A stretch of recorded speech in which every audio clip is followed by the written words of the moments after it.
I found a miniature civilization on an unknown planet. Their whole town was smaller than a human foot. I picked up a black speck under the microscope. It was a truck. I took the captain to the valley where I found it. A tiny city was hidden in the mist. It was tens of thousands of times smaller, but the houses and people looked just like ours. They were tiny, but they learned unbelievably fast. In just 2 days, they went from a village to a city, and because they feared me, they did whatever I said. Last night, they even gave me an entire forest for food. I was a loser on Earth, but here, I was a god. The captain warned me right away. These tiny people were alive too. I had no right to treat them like that. I did not care. I crushed a farmhouse with one step. Captain saw that and knocked me out cold. Then he actually dropped to his knees and apologized to them.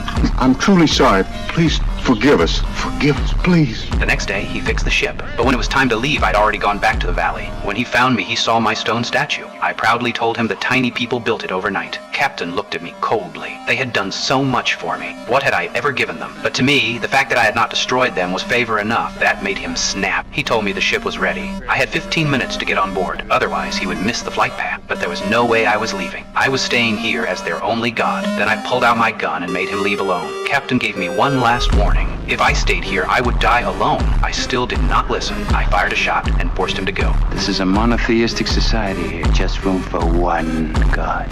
In the end, he could only return to the ship alone. I placed my helmet on the statue and kept enjoying their worship. Then I crushed another building and ordered every tiny person to bow to me. Just then, a roar came from the sky. Captain had left in the ship. That only made me more excited. I grabbed a broken piece of the statue and hurled it into their city.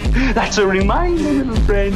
There must be discipline. Discipline above all. Those tiny people could only kneel before me like ants. Just as I was drunk on power, another engine roared overhead. I thought another ship had come, so I immediately warned them not to make a sound. But just as I was about to hide, heavy footsteps shook the ground. I looked up, and I froze, because above me stood 2 real giants. I panicked and begged them to leave this place. Don't you understand? I'm the god! One of them casually picked me up, looked at me in his palm, and tossed me straight off the cliff. The second I was gone, those tiny people smashed my statue, and I was left on that planet forever.